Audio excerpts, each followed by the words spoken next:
সরকারের সদিচ্ছা থাকলেও রাজনৈতিক দলগুলো সহযোগিতা না করলে নির্বাচন নিয়ে অনিশ্চয়তা দেখা দেবে বলে মনে করেন বিএনপির স্থায়ী কমিটির সদস্য গয়েশ্বর চন্দ্র রায়।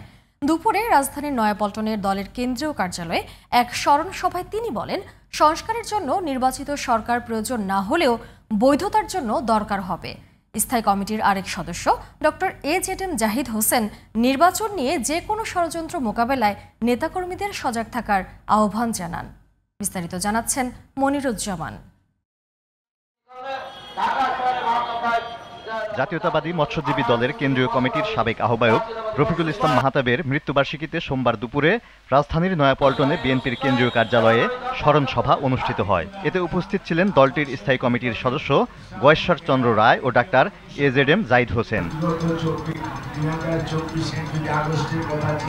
ডাক্তার জাহিদ বলেন, আগস্ট মাস অনেক গুরুত্বপূর্ণ। গত বছরের এ মাসেই ফ্যাসিবাদের পতন ঘটেছে।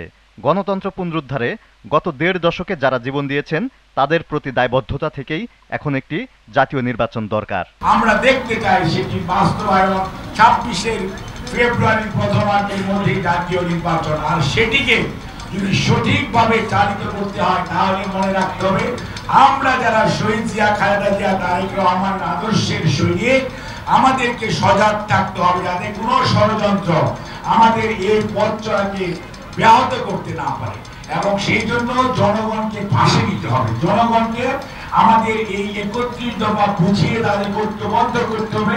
স্থায়ী কমিটির আরেক সদস্য গয়েশ্বর চন্দ্র রায় বলেন, সরকারের সদিচ্ছা থাকলেও সবাই সহযোগিতা না করলে নির্বাচন নিয়ে অনিশ্চয়তা দেখা দেবে। আমি মনে করি না প্রধান উপদেষ্টার সদিচ্ছাই যথেষ্ট একটা নির্বাচনে যারা অংশগ্রহণ করবে যে সকল রাজনৈতিক দল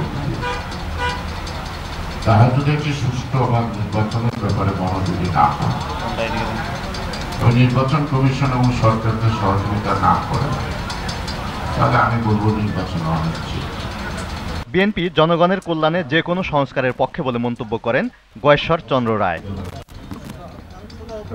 এদিকে বিএনপির কেন্দ্রীয় কার্যালয়ে আরাফাত রহমান কোকোর জন্মবার্ষিকীর আলোচনা সভা অনুষ্ঠিত হয়েছে। এতে প্রধান অতিথি হিসেবে অংশ নেন গয়েশ্বর চন্দ্র রায়। মনিরুজ্জামান, জি টিভি নিউজ, ঢাকা।